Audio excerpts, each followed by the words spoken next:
بسم اللہ الرحمن الرحیم۔ السلام علیکم ناظرین، تاریخ اسلام علماء اور فقہ کے حوالے سے بہت ہی زرخیز ثابت ہوئی ہے، لیکن ان تمام ائمہ اکرام میں ایک امام ایسے بھی ہیں کہ جنہیں اپنے علم و فضل کی وجہ سے امام اعظم کہا جاتا ہے۔ دور حاضر میں ان کے پیروکاروں کی تعداد ہزاروں یا لاکھوں نہیں بلکہ کروڑوں میں موجود ہے۔ ہم بات کر رہے ہیں امام اعظم حضرت امام ابو حنیفہ رحمۃ اللہ علیہ کی۔ آپ اپنے دور کے ایک بہت بڑے فقی، مجتہد اور عالم دین تھے۔ امام ابو حنیفہ فقہ حنفی کے بانی ہیں، جو آج عالم اسلام کی سب سے بڑی فقہ تسلیم کی جاتی ہے۔ ناظرین، یہ ویڈیو نہایت ایمان افروز ہوگی۔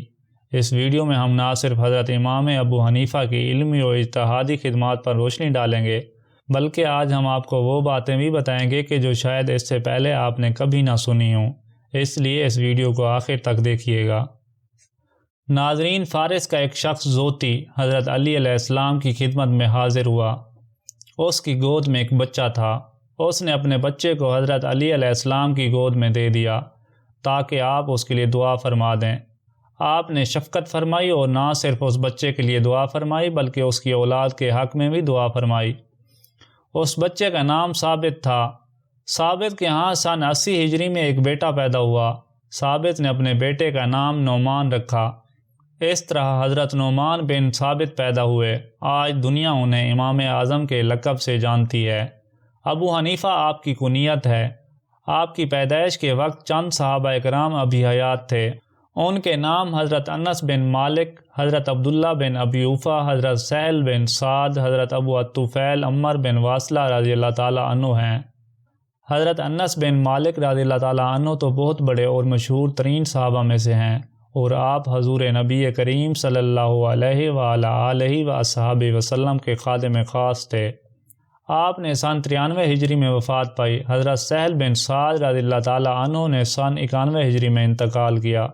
حضرت ابو الطفیل رضی اللہ تعالیٰ عنہ تو سن 100 ہجری تک زندہ رہے۔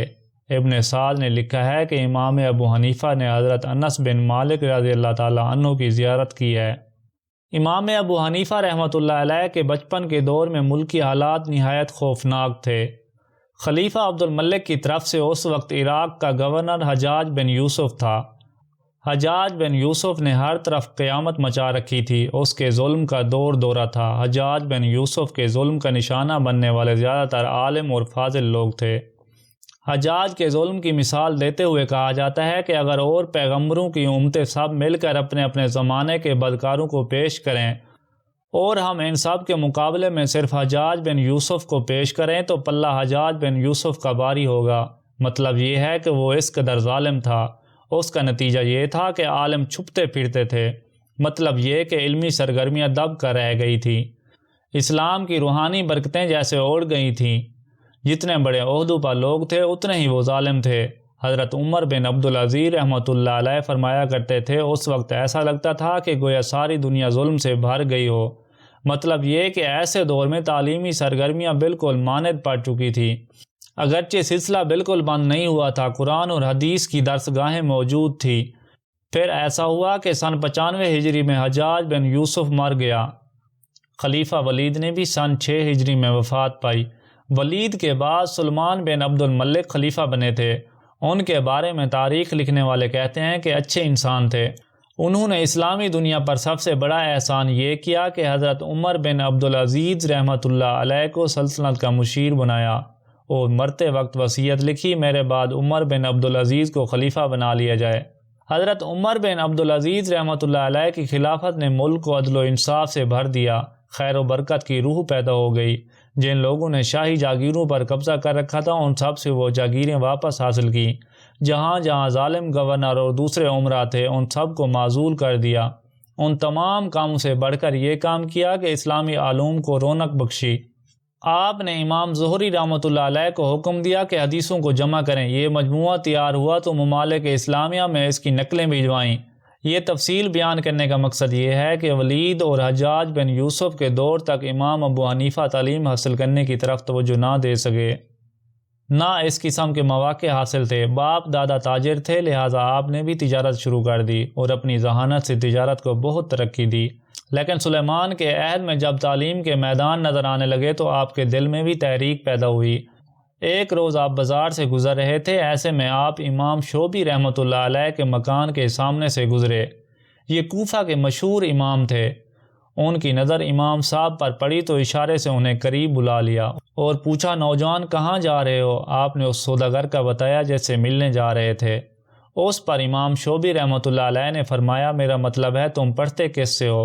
امام صاحب نے جواب دیا، افسوس کسی سے بھی نہیں۔ اب امام شعبی رحمۃ اللہ علیہ نے فرمایا، تم مجھے قابل انسان نظر آ رہے ہو، تم علماء کی صحبت میں بیٹھا کرو۔ امام شعبی رحمۃ اللہ علیہ کی یہ نصیحت ان کے دل پر اثر کر گئی۔ اب آپ پوری طرح علم حاصل کرنے کی طرف متوجہ ہوئے۔ کوفہ میں اس وقت مذہبی روایتیں عام تھیں، مسائل پر بات ہوتی تھی۔ ایک عام آدمی بھی علماء کی مجلس میں بیٹھ کر یہ باتیں سن سکتا تھا۔ امام ابو حنیفہ رحمۃ اللہ علیہ بھی ان مجالس میں بیٹھنے لگے اور پھر وہ نام پیدا کیا کہ بڑے بڑے علماء ان سے بحث کرنے سے گھبرانے لگے۔ تجارت کی غرض سے امام صاحب کو اکثر بصرہ جانا پڑتا تھا۔ یہ شہر ایسی بحثوں کا کھلا میدان تھا۔ مختلف فقہوں میں بڑھ جانے والے لوگ وہاں جمع ہوتے تھے اور بحث و مباحثے کرتے تھے۔ امام صاحب نے بھی وہاں جانا شروع کر دیا اور مباحثوں میں حصہ لینا شروع کر دیا۔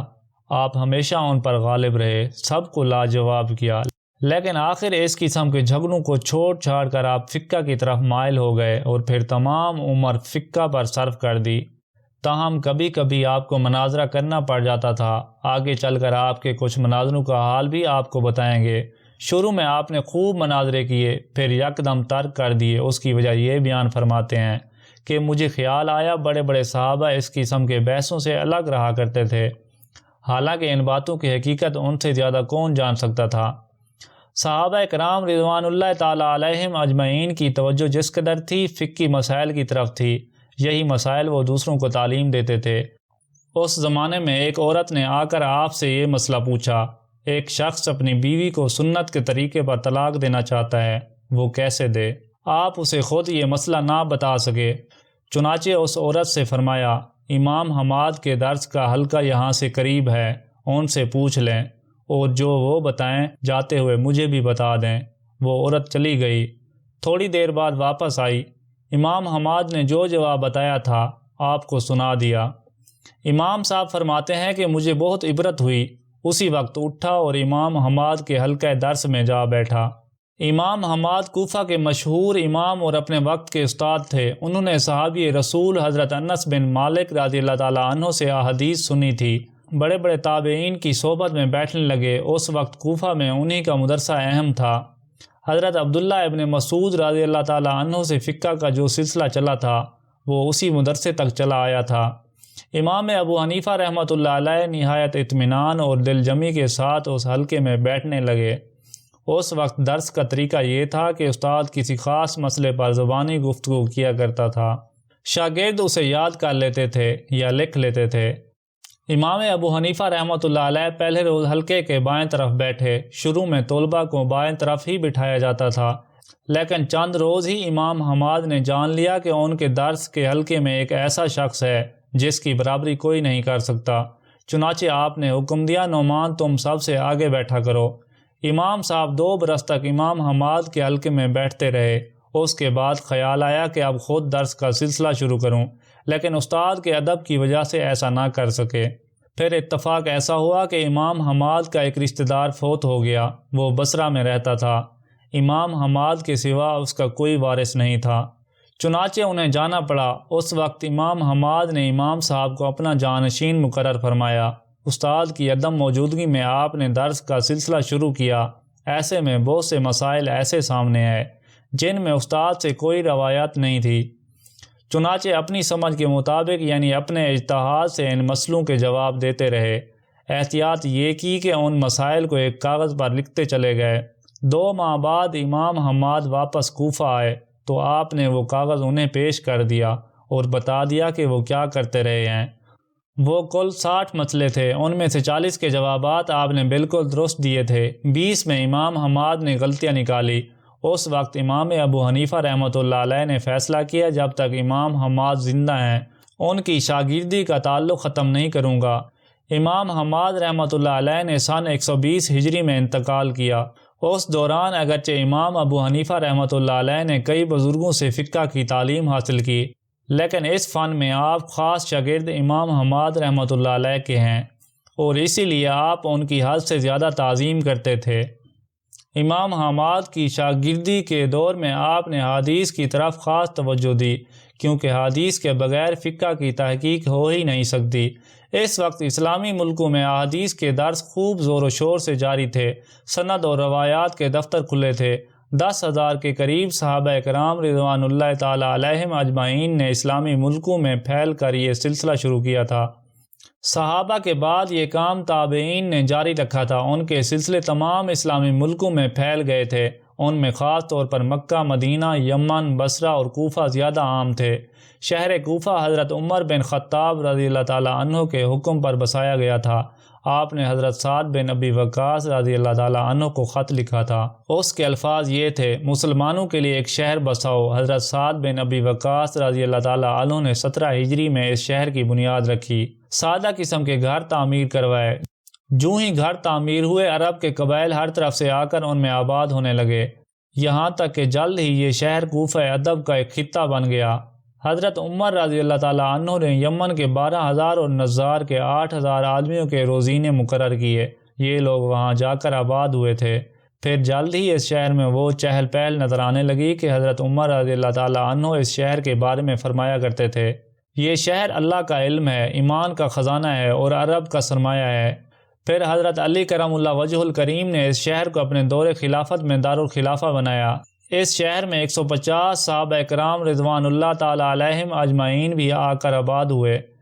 ان میں سے 24 صحابہ کرام ایسے تھے جنہوں نے نبی کریم صلی اللہ علیہ وآلہ وصحبہ وسلم کے ساتھ غزوہ بدر میں حصہ لیا تھا۔ یہ تھا وہ شہر جس میں امام ابو حنیفہ رحمۃ اللہ علیہ کا خاندان فارس سے آ کر آباد ہوا تھا۔ کوفہ کی طرح بصرہ بھی حضرت عمر رضی اللہ تعالیٰ عنہ کے حکم پر آباد ہوا تھا۔ علم کے اعتبار سے یہ بھی کوفہ کے برابر کا شہر تھا۔ یہ دونوں شہر مکہ اور مدینہ کی طرح اسلامی علوم کے گھر خیال کیے جاتے تھے۔ امام ابو حنیفہ رحمۃ اللہ علیہ نے امام حماد رحمۃ اللہ علیہ کے درس کو ہی کافی نہیں سمجھا۔ یہ دور وہ تھا جب کہ ابھی احادیث کی کتب ترتیب نہیں دی گئی تھی، لہذا امام صاحب نے کوفہ میں حدیث کا کوئی استاد نہ چھوڑا جس کے حلقے میں آپ نہ بیٹھے ہوں اور ان سے احادیث نہ سنی ہوں۔ کہا جاتا ہے کہ 93 کے قریب اساتذہ سے آپ نے احادیث مبارکہ بھی سماعت کی۔ ان میں سے 29 حضرات تو خاص کوفہ کے تھے اور ان میں سے اکثر تابعی تھے۔ ان میں امام شعبی جیسے بڑے محدث بھی شامل تھے، اور امام شعبی رحمۃ اللہ علیہ تو وہی بزرگ ہیں جنہوں نے امام صاحب کو گزرتے ہوئے دیکھ کر روک لیا تھا اور فرمایا تھا تم علم حاصل کرو۔ امام شعبی رحمۃ اللہ علیہ وہ شخصیت ہیں جنہوں نے 500 صحابہ کرام کو دیکھا تھا۔ امام زہری رحمۃ اللہ علیہ کہا کرتے تھے عالم تو 4 ہیں، مدینہ میں ابن مسیب، بصرہ میں حسن، شام میں مقول اور کوفہ میں شعبی۔ حضرت عبداللہ ابن عمر رضی اللہ تعالیٰ عنہما نے امام شعبی کو ایک مرتبہ مغازی کا درس دیتے سنا تو فرمایا واللہ یہ شخص اس فن کو مجھ سے اچھا جانتا ہے۔ مطلب یہ کہ جس شخص نے امام ابو حنیفہ رحمۃ اللہ علیہ کو علم حاصل کرنے کی طرف توجہ دلائی وہ اتنی بڑی شخصیت تھے۔ امام صاحب کے اساتذہ میں سے ایک قتادہ رحمۃ اللہ علیہ تھے۔ یہ مشہور تابعی تھے۔ انہوں نے حضرت انس بن مالک رضی اللہ تعالیٰ عنہ جیسے جلیل القدر صحابی سے احادیث سنی تھی۔ حضرت قتادہ رحمۃ اللہ علیہ کے بارے میں آتا ہے ان کا حافظہ عجیب تھا، کوئی حدیث سن لیتے تو اسے بالکل اسی طرح سنا دیتے، ایک لفظ بھی ادھر ادھر نہ ہوتا۔ ان کے بارے میں عمر بن عبداللہ کا بیان ہے، یہ مدینہ منورہ میں حضرت سعید رضی اللہ تعالیٰ عنہ سے فقہ اور حدیث پڑھتے تھے۔ ایک دن حضرت سعید رضی اللہ تعالیٰ عنہ نے فرمایا تم ہر روز بہت سے سوالات پوچھتے ہو، تمہیں ان میں سے کچھ یاد بھی رہتا ہے؟ جواب میں انہوں نے کہا جی ہاں، کیوں نہیں، ایک ایک حرف یاد ہے۔ اور پھر انہوں نے تمام سوالات کے جوابات سنا ڈالے۔ حضرت سعید بہت حیران ہوئے اور فرمایا اللہ نے تم جیسے لوگ بھی پیدا فرمائے ہیں۔ حضرت امام احمد بن حنبل رحمۃ اللہ علیہ حضرت قتادہ رحمۃ اللہ علیہ کے بارے میں فرماتے ہیں کوئی شخص فقہ اور تفسیر دانی میں ان کے برابر ہو تو ہو، ان سے بڑھ کر نہیں ہو سکتا۔ امام صاحب کے ایک استاد حضرت شعبہ رحمۃ اللہ علیہ تھے، انہیں 2000 احادیث یاد تھیں۔ حضرت سفیان ثوری رحمۃ اللہ علیہ نے ان کے بارے میں فرمایا شعبہ علم الحدیث کے امیر المومنین ہیں۔ امام شافعی رحمۃ اللہ علیہ فرمایا کرتے تھے شعبہ نہ ہوتے تو عراق میں حدیث کا رواج نہ ہوتا۔ شعبہ نے 130 ہجری میں انتقال کیا۔ حضرت سفیان ثوری رحمۃ اللہ علیہ کو ان کی وفات کی خبر ملی تو فرمایا آج فن حدیث بھی مر گیا۔ یہ امام شعبہ رحمۃ اللہ علیہ بھی امام ابو حنیفہ رحمۃ اللہ علیہ کے استاد تھے اور انہیں امام صاحب سے خاص تعلق تھا۔ ان کی عدم موجودگی میں اکثر ان کی تعریف کرتے تھے، ان کی ذہانت اور سمجھ کا بار بار ذکر کرتے تھے۔ ایک بار انہوں نے حضرت امام ابو حنیفہ رحمۃ اللہ علیہ کے بارے میں فرمایا جس طرح میں جانتا ہوں کہ آفتاب روشن ہے، اسی طرح یقین سے کہہ سکتا ہوں کہ علم اور ابو حنیفہ ہم نشین ہیں۔ یحییٰ بن معین رحمۃ اللہ علیہ امام بخاری رحمۃ اللہ علیہ کے استاد تھے۔ ان سے کسی نے پوچھا آپ کا امام ابو حنیفہ کے بارے میں کیا خیال ہے؟ انہوں نے جواب میں ارشاد فرمایا شعبہ نے انہیں حدیث اور روایات کی اجازت دی ہے، شعبہ آخر شعبہ ہی ہیں۔ اس ساری تفصیل کا مطلب یہ ہے کہ امام ابو حنیفہ رحمۃ اللہ علیہ کو ایسے استاد ملے تھے، ان تمام اساتذہ سے آپ کو حدیث کا بہت بڑا ذخیرہ ہاتھ آیا، لیکن سند حاصل کرنے کے لیے آپ کو حرمین شریفین جانا تھا۔ مکہ مکرمہ اور مدینہ منورہ اسی وقت دینی علوم کے مراکز تھے۔ تاریخ کی کتابوں سے یہ پتہ نہیں چلتا کہ امام ابو حنیفہ نے کس سال میں حرمین شریفین کا پہلا سفر کیا، تاہم اندازہ ہے کہ ابتدائی دور میں کیا تھا۔ بہرحال جس زمانے میں امام ابو حنیفہ حرمین شریفین پہنچے وہاں درس کے حلقوں کا بہت زور تھا۔ بہت سے استاد ایسے تھے جنہوں نے براہ راست صحابہ کرام رضوان اللہ تعالی علیہم اجمعین سے علم حاصل کیا تھا۔ ان اساتذہ کی الگ الگ درسگاہیں قائم تھیں۔ ان میں حضرت عطا رحمۃ اللہ علیہ کا حلقہ درس سب سے زیادہ بڑا تھا۔ حضرت عطا مشہور تابعی بزرگ تھے۔ انہوں نے حضرت عبداللہ ابن عمر، حضرت عبداللہ ابن زبیر، حضرت اسامہ بن زید، حضرت جابر ابن عبداللہ، حضرت زید بن ارقم، حضرت عبداللہ بن صائب، حضرت عقیل، حضرت رافع، حضرت ابو دردہ اور حضرت ابو ہریرہ رضی اللہ تعالی عنہم اجمعین سے احادیث سنی تھیں۔ حضرت عطا فرمایا کرتے تھے میں 200 ایسے بزرگوں سے ملا ہوں جنہیں رسول کریم صلی اللہ علیہ وآلہ وسلم کی صحبت کا شرف حاصل ہوا تھا۔ حضرت عبداللہ بن عمر رضی اللہ تعالیٰ عنہ فرمایا کرتے تھے عطا کے ہوتے ہوئے لوگ مجھ سے مسائل نہ پوچھا کریں۔ حج کے زمانے میں یہ اعلان کیا جاتا تھا عطا کے سوا کوئی شخص فتوے جاری نہ کرے۔ جب امام ابو حنیفہ رحمۃ اللہ علیہ شاگردی کی غرض سے حضرت عطا رحمۃ اللہ علیہ کی خدمت میں حاضر ہوئے تو انہوں نے امام ابو حنیفہ رحمۃ اللہ علیہ سے پوچھا تمہارا عقیدہ کیا ہے؟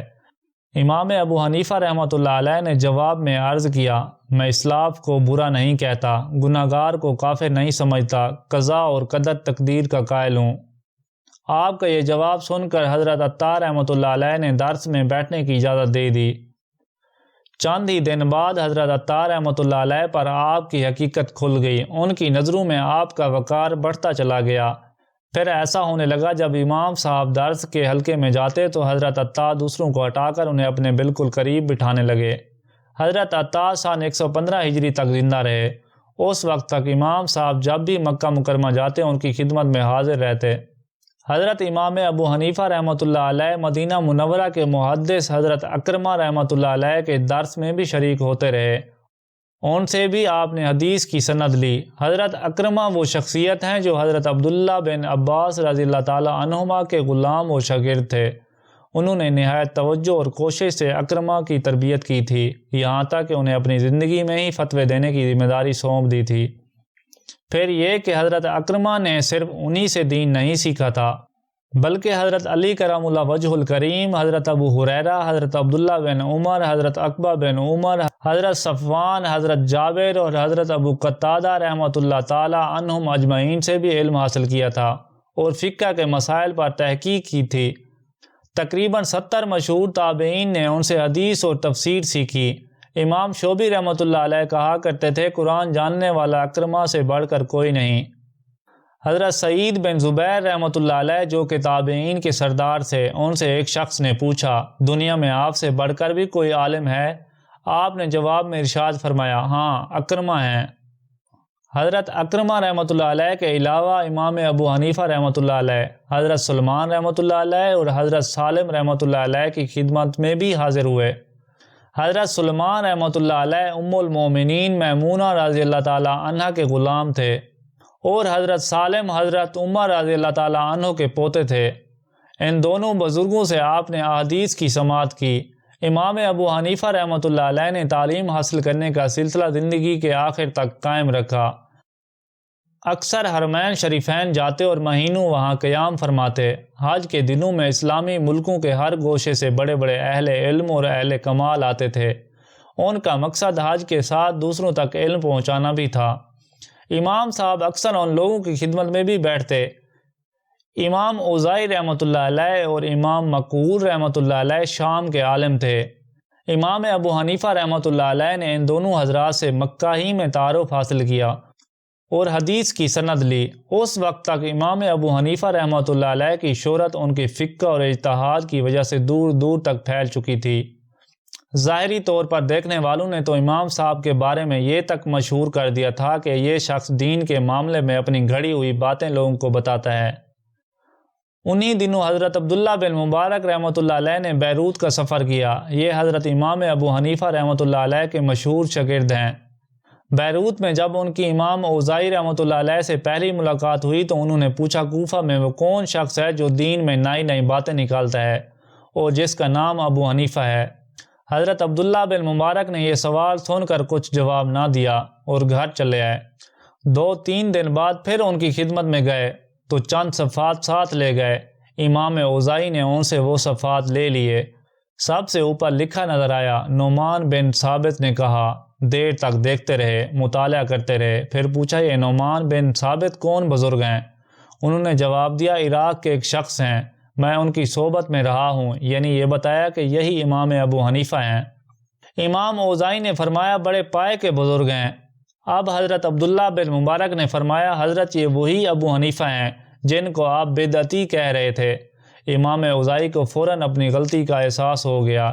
اس پر انہیں افسوس ہوا۔ حج کے موقع پر جب امام اوزائی مکہ گئے تو امام ابو حنیفہ رحمۃ اللہ علیہ سے ملاقات ہو گئی۔ ان سے انہی مسائل کا ذکر چھڑ گیا۔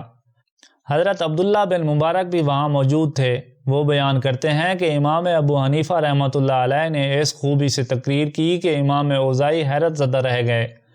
امام ابو حنیفہ کے جانے کے بعد مجھ سے بولے بلا شبہ میری بدگمانی بلا وجہ تھی، اس پر میں افسوس کرتا ہوں۔ اس شخص کے کمال نے لوگوں کو اپنا گرویدہ بنا لیا ہے۔ تاریخ سے ثابت ہے کہ امام ابو حنیفہ رحمۃ اللہ علیہ نے امام اوزائی رحمۃ اللہ علیہ کی بھی شاگردی کی۔ امام ابو حنیفہ رحمۃ اللہ علیہ دوسری مرتبہ مدینہ منورہ گئے تو وہاں امام باقر علیہ السلام سے ملاقات ہوئی۔ امام ابو حنیفہ کے ایک ساتھی نے جب ان کا تعارف امام باقر علیہ السلام سے کرایا تو آپ نے امام صاحب سے فرمایا اچھا تو تم ہی وہ شخص ہو جو اپنے اجتہاد کی بنیاد پر ہمارے دادا رسول اللہ صلی اللہ علیہ وآلہ وسلم کی احادیث کی مخالفت کرتے ہو۔ حضرت امام ابو حنیفہ رحمۃ اللہ علیہ نے نہایت ادب سے جواب دیا معاذ اللہ، حدیث کی کون مخالفت کر سکتا ہے؟ آپ تشریف رکھیں تو کچھ عرض کروں۔ امام باقر علیہ السلام تشریف فرما ہوئے، پھر ان کے درمیان یوں گفتگو ہوئی۔ امام ابو حنیفہ نے پوچھا مرد ضعیف ہے یا عورت؟ امام باقر علیہ السلام نے فرمایا عورت۔ امام ابو حنیفہ نے پوچھا وراثت میں مرد کا حصہ زیادہ ہے یا عورت کا؟ امام باقر علیہ السلام نے فرمایا مرد کا۔ اب امام ابو حنیفہ رحمۃ اللہ علیہ نے فرمایا میں قیاس کرتا تو کہتا عورت کو زیادہ حصہ دیا جائے کیونکہ عورت ضعیف ہے اور ظاہر قیاس کی بنا پر اس سے زیادہ حصہ ملنا چاہیے، لیکن میں نے یہ نہیں کہا۔ پھر انہوں نے پوچھا نماز افضل ہے یا روزہ؟ امام باقر علیہ السلام نے فرمایا نماز۔ امام ابو حنیفہ نے کہا قیاس لحاظ سے تو پھر ایام کے دوران عورت کو نمازیں معاف نہیں ہونی چاہیے تھیں، روزے معاف ہونے چاہیے تھے، لیکن میں تو روزے کی قضا ہی کا فتویٰ دیتا ہوں۔ امام باقر علیہ السلام ان کے جواب سن کر اس قدر خوش ہوئے کہ امام ابو حنیفہ رحمۃ اللہ علیہ کی پیشانی چوم لی۔ امام ابو حنیفہ رحمۃ اللہ علیہ ایک مدت تک امام باقر علیہ السلام کی خدمت میں حاضر ہوتے رہے اور فقہ اور حدیث کی بہت سی نادر باتیں ان سے حاصل کیں۔ مخالفین بھی یہ بات مانتے ہیں کہ امام ابو حنیفہ کی معلومات کا بہت بڑا ذخیرہ امام باقر علیہ السلام کا فیض تھا۔ یا تو وہ زمانہ تھا کہ امام ابو حنیفہ رحمۃ اللہ علیہ نے ایک طالب علم کی حیثیت سے حرمین شریفین کا سفر کیا تھا، یا اب نوبت یہاں تک پہنچی کہ سفر کا ارادہ کرتے تو ہر طرف یہ بات مشہور ہو جاتی اور لوگ کہتے سنائی دیتے عراق کا فقیہ عرب جا رہا ہے۔ جس شہر یا گاؤں سے آپ کا گزر ہوتا ہزاروں لوگ آپ کے گرد جمع ہو جاتے۔ ایک مرتبہ مکہ گئے تو وہاں لوگوں کا ہجوم جمع ہو گیا۔ فقہ اور حدیث دونوں کے جاننے والے لوگ جمع تھے۔ شوب کا یہ عالم تھا کہ ایک دوسرے پر گر رہے تھے۔ آخر امام صاحب نے پریشان ہو کر کہا، کاش ہمارے میزبان سے کوئی جا کر کہتا کہ اس ہجوم کا کوئی انتظام کرے۔ ابو عاصم نبیل وہاں موجود تھے۔ انہوں نے عرض کیا، میں جا کر ان سے کہتا ہوں، لیکن چند مسئلے رہ گئے ہیں، پہلے وہ پوچھ لینا چاہتا ہوں۔ امام صاحب نے انہیں اپنے پاس بلایا اور زیادہ توجہ سے ان کی باتیں سنی۔ اس دوران میزبان کا خیال تک جاتا رہا۔ ابو عاصم سے فارغ ہوئے تو ایک اور طالب علم کی طرف متوجہ ہو گئے اور یہ سلسلہ اسی طرح چلتا رہا۔ کافی دیر بعد خیال آیا تو بولے، وہ کسی صاحب نے میزبان کے پاس جانے کے لیے کہا تھا۔ ابو عاصم وہی موجود تھے۔ بولے، میں نے کہا تھا۔ آپ نے پوچھا تو پھر گئے کیوں نہیں؟ ابو عاصم ذرا شوق انداز میں بولے، میں نے یہ نہیں کہا تھا کہ ابھی جاتا ہوں، جب درد سے فراغت ہوگی تب جاؤں گا۔ اس پر امام صاحب نے فرمایا، عام بول چال میں یہ نہیں کہا جائے گا، ان الفاظ کے وہی معنی لیے جائیں گے جو عوام کی غرض ہوتی ہے۔ یعنی آپ نے یہ کہا تھا کہ میں چلا جاتا ہوں، تو اس کا یہی مطلب لیا جائے گا کہ آپ کو اسی وقت جانا چاہیے تھا۔ اسی طرح امام ابو حنیفہ رحمۃ اللہ علیہ نے ان باتوں میں بھی ایک مسئلہ بیان فرما دیا۔ ایک مرتبہ امام ابو حنیفہ رحمۃ اللہ علیہ ایک حدیث کی تحقیق کے لیے خزیب کے پاس گئے۔ محمد بن فضیل آپ کے ساتھ تھے۔ وہ فرماتے ہیں، جو ہی خزیب نے آپ کو آتے دیکھا اٹھ کھڑے ہوئے، نہایت تعظیم کے ساتھ لا کر اپنے برابر بٹھایا۔ حضرت عمر بن دینار رحمۃ اللہ علیہ مکے کے مشہور محدث تھے۔ امام ابو حنیفہ رحمۃ اللہ علیہ کی موجودگی میں کسی اور سے مخاطب نہیں ہوتے تھے۔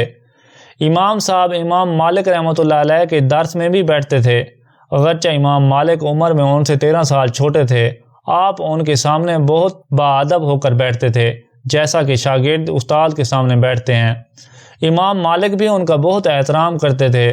حضرت عبداللہ بن مبارک رحمۃ اللہ علیہ بیان کرتے ہیں، میں امام مالک رحمۃ اللہ علیہ کی خدمت میں حاضر تھا۔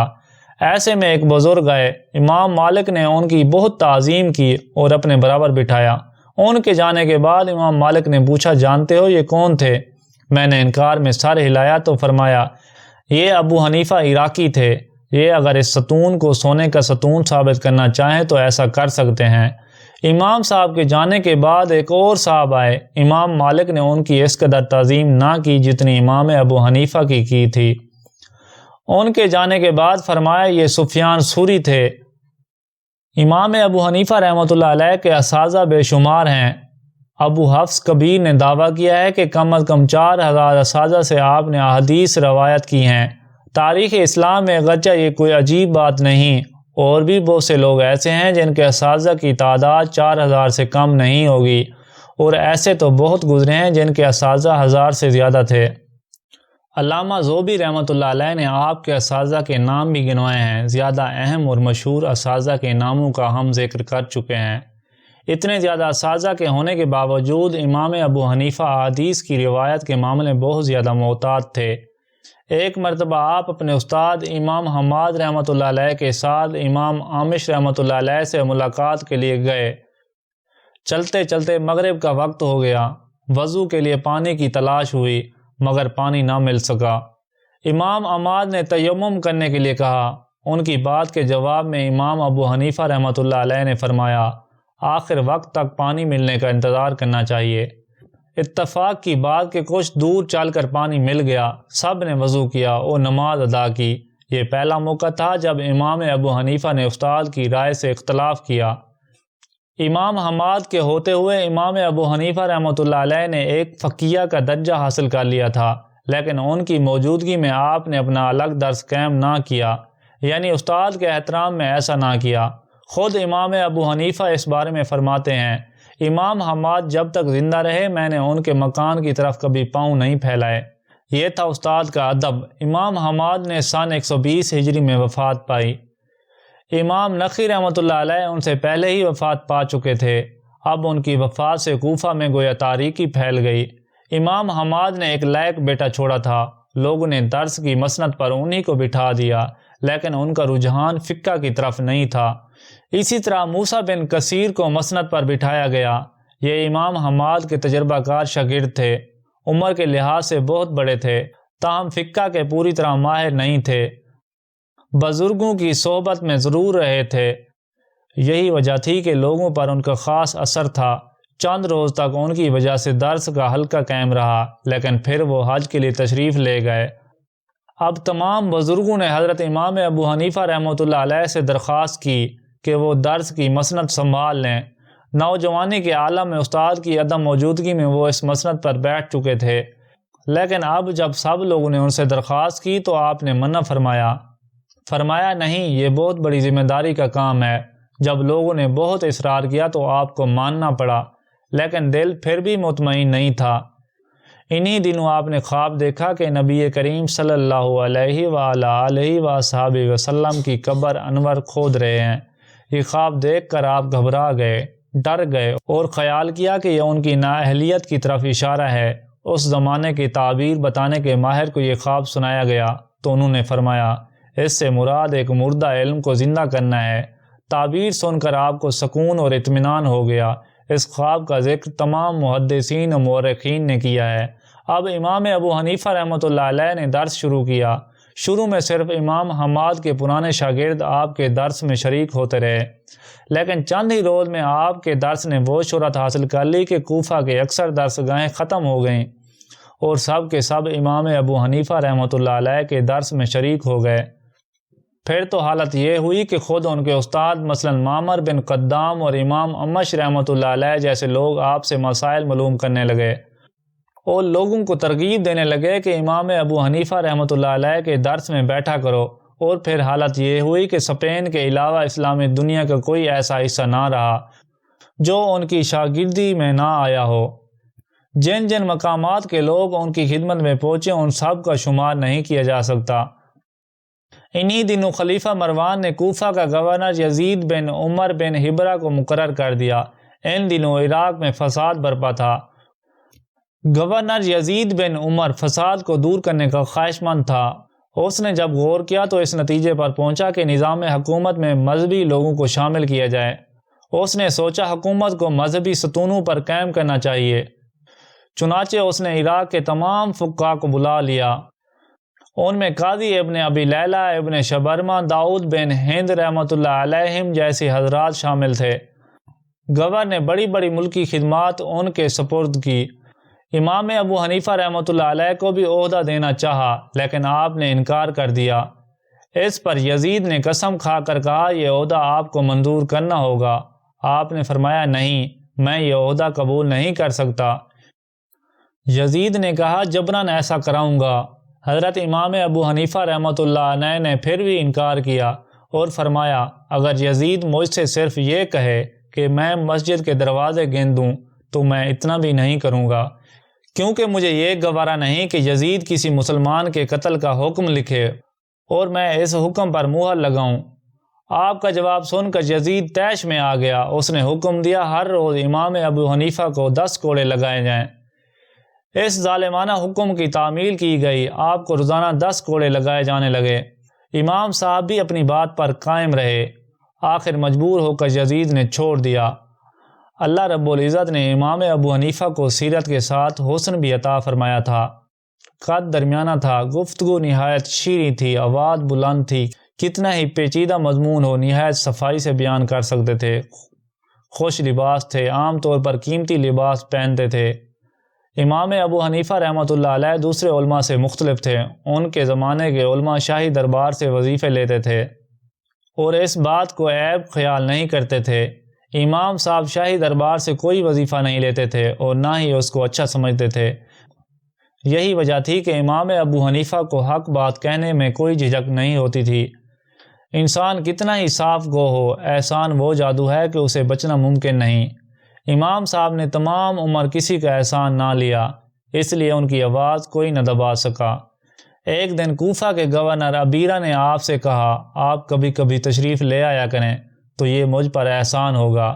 جواب میں آپ نے فرمایا، میں تم سے مل کر کیا کروں گا؟ اگر تم مہربانی سے پیش آئے تو ڈر ہے میں تمہارے دام میں نہ آ جاؤں۔ تمہارے پاس جو مال و دولت ہے مجھے اس کی ضرورت نہیں، اور جو دولت میرے پاس ہے اسے کوئی نہیں چھین سکتا۔ ایک روز خلیفہ منصور کا اپنی بیوی سے کچھ جھگڑا ہو گیا۔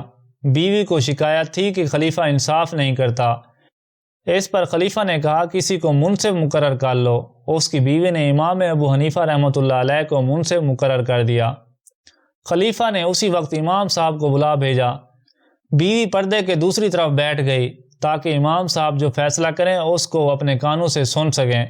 منصور نے امام صاحب سے پوچھا، شرع کی روح سے مرد کتنے نکاح کر سکتا ہے؟ امام صاحب نے جواب دیا 4۔ منصور نے پردے کی طرف منہ کر کے کہا، سنتی ہو؟ پردے کے پیچھے سے آواز آئی، ہاں سن چکی ہوں۔ اب امام صاحب نے منصور کو مخاطب کر کے کہا، مگر یہ اجازت اس شخص کے لیے ہے جو عدل کرنے پر قادر ہو، ورنہ ایک سے زیادہ نکاح اچھا نہیں۔ منصور چپ ہو گیا۔ امام صاحب گھر آ گئے۔ ابھی زیادہ دیر نہیں گزری تھی کہ ایک خادم 50,000 درہم لے کر حاضر ہوا۔ امام صاحب نے پوچھا، یہ کیا ہے؟ اس نے بتایا، یہ منصور کی بیوی نے آپ کو ہدیہ بھیجا ہے اور کہا ہے کہ آپ کی کنیز آپ کو سلام کہتی ہے اور آپ کی حق گوئی کے لیے شکریہ ادا کرتی ہے۔ امام ابو حنیفہ نے خادم سے فرمایا، یہ درہم واپس لے جاؤ۔ خاتون سے کہنا میں نے جو کچھ کہا کسی غرض سے نہیں بلکہ حق بات کہی ہے اور یہی میرا فرض تھا۔ امام ابو حنیفہ رحمۃ اللہ علیہ بہت بڑے تاجر بھی تھے۔ ان کی تجارت بہت پھیلی ہوئی تھی، لاکھوں کا لین دین تھا، اکثر شہروں میں گماشتے مقرر تھے، بڑے بڑے سوداگروں سے معاملہ رہتا تھا۔ اتنی بڑی تجارت کے باوجود آپ کی احتیاط کا عالم یہ تھا کہ ناجائز طور پر ایک پیسہ بھی ان کے مال میں شامل نہیں ہو سکتا تھا۔ ایک مرتبہ حفص بن عبد الرحمن کو کپڑے کے کچھ تھان دیے، ساتھ یہ بھی کہا کہ فلاں تھان میں یہ عیب ہے، خریدار کو بتا دینا۔ حفص کو ہدایت یاد نہ رہی اور تھان بیچ دیے۔ خریداروں کو اس تھان کا عیب نہ بتایا۔ امام صاحب کو جب یہ بات پتہ چلی تو انہیں بہت افسوس ہوا۔ ان تمام تھانوں کو فروخت کرنے سے 30,000 درہم وصول ہوئے۔ وہ سب کے سب خیرات کر دیے۔ ایک عورت خز کا ایک تھان آپ کے پاس لائی اور بولی، یہ میرا تھان فروخت کرا دیں۔ امام صاحب نے پوچھا، آپ یہ کتنے میں فروخت کرنا چاہتی ہیں؟ اس نے کہا، 100 درہم کا فروخت کرنا چاہتی ہوں۔ امام صاحب نے جواب دیا، اس تھان کی قیمت کم ہے۔ اس نے کہا، تو پھر 200 درہم میں فروخت کرا دیں۔ امام صاحب نے فرمایا، یہ تھان 500 سے کم کا نہیں ہے۔ یہ سن کر خاتون بہت حیران ہوئی۔ اس نے کہا، شاید آپ مجھ سے مذاق کر رہے ہیں۔ اس کی بات سن کر امام صاحب نے فوراً 500 درہم نکالے اور اس کو دے دیے اور تھان خرید لیا۔ اس قسم کے واقعات میں امام ابو حنیفہ رحمۃ اللہ علیہ کی تجارت کو 4 چاند لگا دیے۔ دراصل تجارت سے آپ دوسروں کو فائدہ پہنچانے کی کوشش کیا کرتے تھے۔ آپ کے جتنے دوست اور ملنے والے تھے، آپ نے ان سب کے وظیفے مقرر کر رکھے تھے۔ اپنے اساتذہ اور دوسرے عالموں کے لیے آپ نے اپنی تجارت کا ایک حصہ مقرر کیا ہوا تھا۔ اس سے جتنا نفع حاصل ہوتا سال کے سال ان سب کو بھیج دیا جاتا۔ آپ کا ایک عام طریقہ یہ تھا کہ گھر والوں کے لیے جتنی چیز بھیجتے اتنے ہی علماء کو بھجواتے۔ کوئی شخص ملنے کے لیے آ جاتا تو اس کا حال پوچھتے، اگر وہ ضرورت مند ہوتا تو اس کی ضرورت پوری کرتے۔ شاگردوں میں کوئی تنگ دست نظر آتا تو اس کی گھریلو ضروریات پوری کرتے تاکہ وہ اطمینان سے علم حاصل کر سکے۔ کتنے ہی ایسے تھے جو مالی مشکلات کی وجہ سے علم حاصل نہیں کر سکتے تھے، لیکن امام ابو حنیفہ رحمۃ اللہ علیہ کی وجہ سے انہوں نے علم حاصل کیا اور بڑے بڑے مرتبوں پر پہنچے۔ انہی میں سے ایک مشہور شاگرد امام ابو یوسف رحمۃ اللہ علیہ بھی تھے۔ ایک مرتبہ کچھ لوگ آپ سے ملنے کے لیے آئے۔ ان میں سے ایک شخص ظاہری طور پر تنگ دست محسوس ہوا۔ جب سب لوگ رخصت ہونے لگے تو آپ نے اس سے فرمایا، تم ذرا ٹھہر جاؤ۔ جب دوسرے لوگ چلے گئے تو اس سے فرمایا کہ جائے نماز اٹھاؤ۔ جب اس نے جائے نماز اٹھائی تو نیچے 1000 درہم کی تھیلی رکھی ہوئی تھی۔ آپ نے اشارہ کیا کہ یہ اٹھا لو۔ اس شخص نے کہا، میں تنگ دست نہیں ہوں۔ یہ سن کر امام صاحب بولے، تب پھر حالت ایسی نہ رکھو کہ دوسرے تمہیں تنگ دست خیال کریں۔ ایک مرتبہ آپ کسی بیمار کی عیادت کو جا رہے تھے۔ راستے میں ایک شخص مل گیا، اس سے آپ کو اپنا قرض لینا تھا۔ اس نے آپ کو دیکھا تو بھاگ گیا۔ آپ نے ایسا کرتے ہوئے دیکھ لیا، پکارا، کہاں جاتے ہو؟ آپ نے اس کے قریب پہنچ کر پوچھا، تم نے راستہ کیوں بدلا اور کیوں بھاگے؟ اس نے جواب دیا، مجھے آپ کے 10,000 درہم دینے ہیں، میں ابھی تک ادا نہیں کر سکا، لہذا شرم کی وجہ سے راستہ بدل رہا تھا۔ امام صاحب اس کی غیرت سے متاثر ہوئے، اس سے فرمایا، جاؤ، میں نے سب معاف کر دیا۔ ایک بار حج کے سفر میں عبداللہ سہمی نامی شخص آپ کے ساتھ تھا۔ کسی مقام پر ایک بدو نے اسے پکڑ لیا اور امام صاحب کے سامنے کرتے ہوئے بولا، اس نے مجھ سے قرض لیا تھا، یہ میرا قرض ادا نہیں کرتا۔ امام صاحب نے عبداللہ سہمی سے پوچھا، یہ کیا معاملہ ہے؟ عبداللہ سہمی نے جواب دیا، یہ غلط کہتا ہے۔ اب آپ نے بدو سے کہا، کتنے درہموں کا جھگڑا ہے؟ اس نے جواب دیا، 40 درہم کا۔ یہ سن کر آپ نے فرمایا، دنیا سے غیرت اٹھ گئی، اتنی سی بات پر جھگڑا ہو رہا ہے۔ یہ کہا اور 40 درہم اسے ادا کر دیے۔ ابراہیم بن عتبہ نے لوگوں سے قرض لے رکھا تھا، رقم 4000 تھی۔ اسی بنیاد پر انہیں لوگوں سے ملنا جلنا چھوڑ دیا تھا۔ ایک دوست نے انہیں مشورہ دیا، ہم چندہ جمع کر لیتے ہیں اور اس طرح قرض ادا کر دیں گے۔ تجویز منظور ہو گئی۔ خود تجویز بتانے والے نے چندہ جمع کرنا شروع کیا۔ یہ صاحب امام ابو حنیفہ کے پاس گئے، پوری بات بتائی تو آپ نے پوچھا، کل قرض ہے کتنا؟ انہوں نے بتایا 4000 درہم۔ جواب میں آپ نے فرمایا، اتنی سی رقم کے لیے دوسروں کو تکلیف دینے کی ضرورت نہیں۔ ناظرین، آپ بہت بڑے تاجر تو تھے، بہت دولت مند تو تھے، عظمت اور شان کے مالک تو تھے ہی، لیکن اس کے ساتھ آپ میں عاجزی اور انکساری بھی بہت تھی۔ نرم مزاج اور بردبار بہت تھے، با اخلاق بہت تھے۔ ایک مرتبہ مسجد خیف میں تشریف فرما تھے، شاگرد اور آپ سے عقیدت رکھنے والے آپ کے گرد جمع تھے کہ ایک اجنبی شخص نے مسئلہ پوچھا۔ آپ نے اس مسئلے کا مناسب جواب دیا۔ آپ کا جواب سن کر اس نے کہا، حسن بصری نے اس کے خلاف فتویٰ دیا ہے۔ آپ نے فرمایا، حسن نے غلطی کی۔ لوگوں میں حسن بصری رحمۃ اللہ علیہ سے بہت عقیدت رکھنے والا ایک شخص بھی موجود تھا۔ اسے یہ سن کر غصہ آ گیا۔ اس نے آپ کی شان میں سخت لفظ بولا، پھر کہا، آپ حسن کو خطا پر کہتے ہیں؟ آپ کی شان میں گستاخی سن کر لوگ برہم ہو گئے۔ لوگوں نے چاہا پکڑ کر اسے سزا دیں، لیکن آپ نے لوگوں کو روک دیا۔ لوگ رک تو گئے مگر مجلس میں سناٹا طاری ہو گیا۔ آخر کار آپ نے فرمایا، ہاں حسن نے غلطی کی۔ حضرت عبداللہ ابن مسعود رضی اللہ تعالیٰ عنہ نے اس بارے میں جو حدیث روایت کی ہے وہ صحیح ہے۔ یزید بن کمید کا بیان ہے کہ ایک روز میں امام ابو حنیفہ رحمۃ اللہ علیہ کی خدمت میں حاضر تھا۔ ایک شخص نے آپ سے گستاخانہ انداز میں گفتگو شروع کی۔ امام صاحب نے نہایت نرم انداز میں جواب دیتے رہے۔ آپ کی نرم مزاجی سے وہ اور زیادہ تیز ہو گیا، یہاں تک کہ اس نے کہا، تم زندیق ہو۔ اس پر بھی آپ نے نرم لہجے میں فرمایا، اللہ تمہیں بخشے، وہ خوب جانتا ہے کہ میری نسبت تم نے جو لفظ کہا وہ صحیح نہیں ہے۔ امام صاحب اپنے بارے میں خود فرماتے ہیں، میں نے کبھی کسی پر لعنت نہیں کی، کسی سے انتقام نہیں لیا، کسی مسلمان یا ذمی کو نہیں ستایا، کسی سے فریب نہیں کیا، کسی سے بد عہدی نہیں کی۔ حضرت سفیان ثوری رحمۃ اللہ علیہ اور حضرت امام ابو حنیفہ رحمۃ اللہ علیہ میں کچھ ناراضگی تھی کہ ایک شخص نے آ کر کہا، سفیان آپ کو برا بھلا کہہ رہے تھے۔ یہ سن کر آپ نے فرمایا، اللہ میری اور سفیان دونوں کی مغفرت کرے۔ سچ یہ ہے کہ اگر حضرت ابراہیم نخعی رحمۃ اللہ علیہ کے ہوتے ہوئے بھی سفیان اٹھ جاتے تو مسلمانوں کو سفیان کے مرنے کا غم کرنا پڑتا۔ ایک روز آپ مسجد میں درس دے رہے تھے۔ درس سننے والوں میں ایک ایسا شخص بھی موجود تھا جس سے آپ کی دشمنی تھی۔ اس نے بھری مجلس میں آپ کی شان میں نازیبا الفاظ کہہ دیے۔ حضرت امام ابو حنیفہ رحمۃ اللہ علیہ نے وہ الفاظ سنے اور اس کے باوجود اپنا درس جاری رکھا۔ شاگردوں کو بھی منع کر دیا کہ اس کی طرف توجہ نہ دیں۔ آپ درس سے فارغ ہو کر مسجد سے باہر نکلے تو وہ شخص پیچھے ہو لیا اور جو منہ میں آتا رہا بکتا رہا۔ امام ابو حنیفہ رحمۃ اللہ علیہ اپنے گھر کے نزدیک پہنچے تو رک گئے اور اس کی طرف مڑ کر اس سے مخاطب ہوئے، بھائی یہ میرا گھر ہے، کچھ باقی رہ گیا ہے تو وہ بھی کہہ دو، کہیں میں اندھا چلا جاؤں تو اور مزید کچھ کہنے کا موقع نہ ملے۔ ایک دن درس کا حلقہ قائم تھا۔ ایسے میں ایک نوعمر لڑکے نے کوئی مسئلہ پوچھا۔ امام صاحب نے اس کے سوال کا جواب دیا تو وہ بولا، ابو حنیفہ تم نے جواب میں غلطی کی۔ حلقے میں ابو الخطاب جرجانی بھی موجود تھے۔ انہیں اس نوعمر لڑکے پر بہت غصہ آیا۔ انہوں نے حاضرین سے کہا، تم کیسے بے حس لوگ ہو، امام کی شان میں ایک لونڈے نے گستاخی کی اور تمہیں ذرا غصہ نہیں آیا؟ اس پر امام صاحب نے ابو الخطاب سے فرمایا، انہیں کچھ نہ کہو، میں جو یہاں بیٹھا ہوں تو اس لیے بیٹھا ہوں کہ لوگ آزادانہ میری رائے کی غلطیاں ثابت کر دیں اور میں برداشت سے سنوں۔ آپ کے محلے میں ایک موچی رہتا تھا، وہ بہت رنگین مزاج تھا، دن بھر مزدوری کرتا اور شام کو بازار سے گوشت اور شراب خرید کر لے آتا۔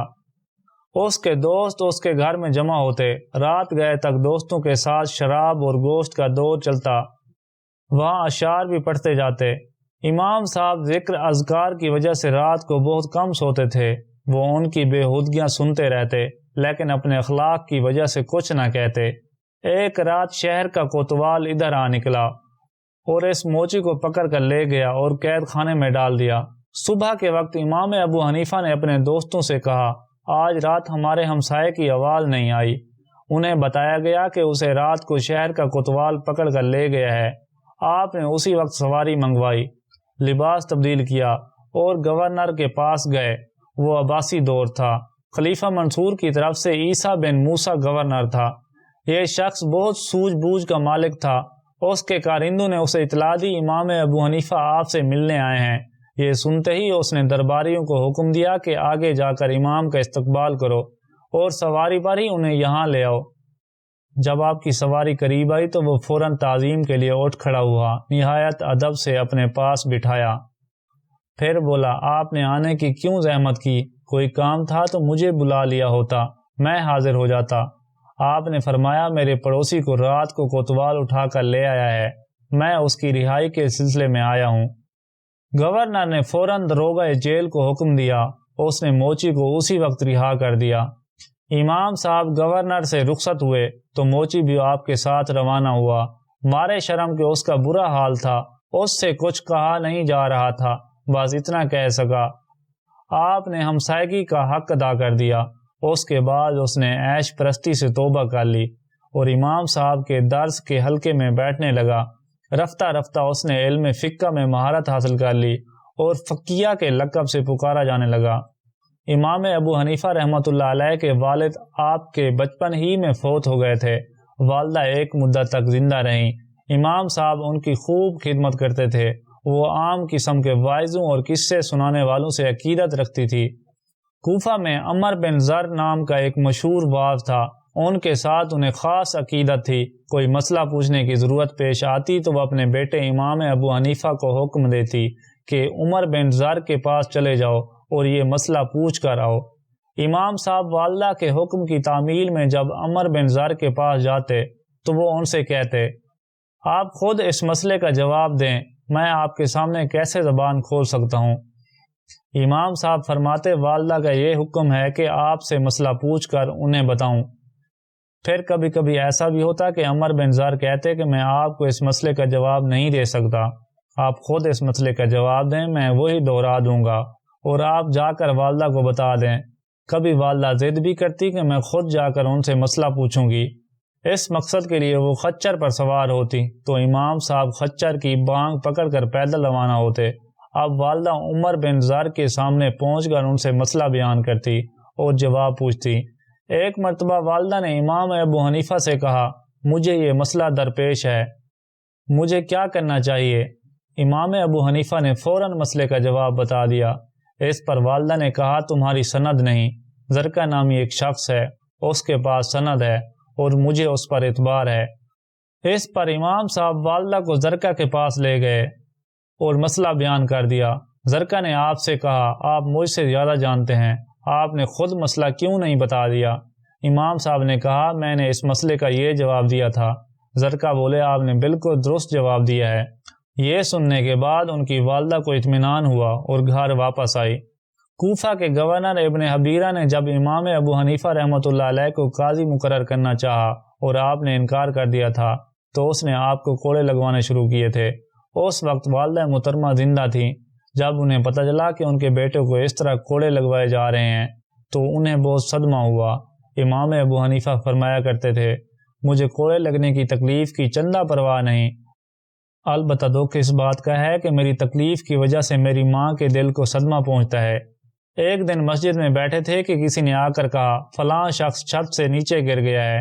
یہ سنتے ہی امام ابو حنیفہ زور سے چیخ پڑے، شاگرد گھبرا گئے۔ آپ درس کے حلقے کو چھوڑ کر باہر نکل آئے اور ننگے پاؤں دوڑ پڑے۔ اس کے گھر پہنچے، اس کا حال پوچھا، اس سے ہمدردی سے پیش آئے اور جب تک وہ ٹھیک نہ ہوئے روزانہ صبح اس کے پاس جاتے، اس کی تیمارداری کرتے رہے۔ ایک دن جامع مسجد میں درس دے رہے تھے، عقیدت مند بڑی تعداد میں موجود تھے۔ اتفاق سے ایک سانپ چھت سے گرا اور امام ابو حنیفہ کی گود میں آ گیا۔ تمام لوگ گھبرا گئے مگر آپ سکون سے بیٹھے رہے۔ آپ باتیں بہت کم کرتے تھے، غیر ضروری باتوں میں کبھی دخل نہیں دیتے تھے۔ درس میں شاگرد نہایت آزادی سے بحث کرتے، آپ خاموشی سے سنا کرتے۔ جب بحث زیادہ بڑھ جاتی اور شاگرد کوئی فیصلہ نہ کر پاتے تب آپ بات کرتے اور ان کے درمیان فیصلہ کرتے۔ اس طرح سب کا اطمینان ہو جاتا۔ آپ غیبت سے مکمل طور پر پرہیز کرتے تھے۔ اللہ تعالیٰ کا اس پر بہت شکر ادا کرتے کہ ان کی زبان اس آلودگی سے پاک ہے۔ ایک دن کسی نے کہا، حضرت لوگ تو آپ کی شان میں نہ جانے کیا کچھ کہتے ہیں مگر آپ سے کبھی کسی کی برائی نہیں سنی۔ جواب میں آپ نے فرمایا، یہ اللہ کا فضل ہے، وہ جسے چاہتا ہے عطا کرتا ہے۔ امام سفیان ثوری رحمۃ اللہ علیہ سے کسی نے کہا، ہم نے امام ابو حنیفہ کو کبھی کسی کی غیبت کرتے نہیں سنا۔ اس کے جواب میں سفیان ثوری نے فرمایا، ابو حنیفہ اتنے بے وقوف نہیں کہ اپنے اعمال صالح کو خود برباد کرے۔ آپ قسم کھانا پسند نہیں کرتے تھے۔ آپ نے خود سے عہد کر لیا تھا کہ اگر اتفاقاً بھی یہ خطا ہو گئی تو 1 درہم بطور کفارہ ادا کروں گا۔ پھر ہوا یہ کہ بھول میں کسی موقع پر قسم کھا لی، اس کے بعد عہد کیا کہ درہم کی بجائے دینار دوں گا۔ یزید بن کمیت ایک مشہور عابد اور امام ابو حنیفہ رحمۃ اللہ علیہ کے زمانے کے عالم تھے۔ وہ بیان کرتے ہیں کہ میں ایک مرتبہ عشاء کی نماز میں امام ابو حنیفہ رحمۃ اللہ علیہ کے ساتھ تھا۔ مسجد کے امام نے سورہ زلزال پڑھی، لوگ نماز پڑھ کر چلے گئے، میں ٹھہرا رہا۔ میں نے دیکھا کہ امام ابو حنیفہ بیٹھے ٹھنڈی سانسیں بھر رہے ہیں۔ یہ دیکھ کر میں وہاں سے اٹھ گیا کہ خلل نہ پڑے۔ صبح کی نماز میں جب میں گیا تو دیکھا کہ آپ وہاں پر ہی بیٹھے بہت غمگین اپنی داڑھی کو ہاتھ میں پکڑ کر یہ کہہ رہے ہیں، اے وہ ذات جو ذرا بھر نیکی اور ذرا بھر بدی دونوں کا بدلہ دے گا، اپنے اس غلام نعمان کو آگ سے بچانا۔ ایک دن بازار میں چلے جا رہے تھے، آپ کا پاؤں ایک لڑکے کے پاؤں پر آ گیا۔ لڑکا چیخ اٹھا اور بولا، آپ اللہ سے نہیں ڈرتے؟ امام ابو حنیفہ یہ سن کر بے ہوش ہو گئے۔ ہوش میں آئے تو آپ سے کہا گیا، آپ ایک لڑکے کی بات سن کر بے ہوش ہو گئے؟ آپ نے فرمایا، کیا خبر اس کی آواز غیبی ہدایت ہو۔ ایک دن امام ابو حنیفہ رحمۃ اللہ علیہ معمول کے مطابق اپنی دکان پر گئے۔ ملازم نے کپڑے کے تھان نکال کر رکھے اور یہ جملہ کہا، اللہ ہمیں جنت دے۔ امام صاحب رو پڑے، اس قدر روئے کہ کندھے تر ہو گئے۔ ملازم سے کہا، دکان بند کر دو، یہ کہا اور چہرے پر رومال ڈال کر کسی طرف نکل گئے۔ دوسرے دن دکان پر گئے تو ملازم سے فرمایا، بھائی ہم اس قابل کہاں کہ جنت کی آرزو کریں، یہی بہت ہے کہ اللہ کے عذاب میں گرفتار نہ ہوں۔ حضرت عمر بن خطاب رضی اللہ تعالیٰ عنہ فرمایا کرتے تھے، قیامت کے دن اگر مجھ سے مواخذہ نہ ہو، نہ انعام ملے تو میں بالکل راضی ہوں۔ قیامت کے دن اگر مجھ سے حساب کتاب نہ ہو، نہ انعام ملے تو میں بالکل راضی ہوں۔ آپ روزانہ صبح کی نماز کے بعد مسجد میں درس دیتے تھے۔ دور دور سے لوگ فتوے پوچھنے کے لیے آئے ہوئے ہوتے تھے، انہیں فتویٰ لکھوا کر دیتے، پھر فقہ کی تدوین کا کام کیا جاتا۔ اس مجلس میں بڑے بڑے نامور شاگردوں کا مجمع ہوتا، جتنے مسائل اتفاق رائے سے طے ہو جاتے وہ قلم بند کر لیے جاتے، نماز ظہر پڑھ کر گھر آتے۔ گرمیوں میں ہمیشہ ظہر کے بعد سوتے، نماز عصر کے بعد کچھ دیر تک درس و تعلیم کا مشغلہ جاری رہتا، باقی وقت دوستوں سے ملنے ملانے میں صرف ہوتا۔ مغرب کے بعد پھر درس کا سلسلہ شروع ہوتا اور عشاء تک جاری رہتا۔ آپ اکثر رات بھر نہ سوتے، رات تہجد اور وظائف میں گزرتی، کبھی کبھی دکان پر بیٹھتے اور یہ تمام مشاغل وہیں پورے کرتے۔ اس زمانے میں بہت سے لوگ حضرت امام ابو حنیفہ رحمۃ اللہ علیہ کی مخالفت پر اتر آئے تھے۔ ان میں کچھ تو سادہ دل اور کچھ اچھے لوگ تھے، لیکن زیادہ تر ایسے لوگ تھے جو خود کو فقیہ کہلوانا پسند کرتے تھے، دوسروں کو مناظروں کے لیے پکارتے تھے۔ ان کا خیال تھا کہ امام ابو حنیفہ رحمۃ اللہ علیہ نے قرآن اور حدیث کے خلاف بہت سے مسائل گھڑ لیے ہیں۔ ایسے لوگ عام طور پر آپ کو مناظروں پر اکساتے تھے۔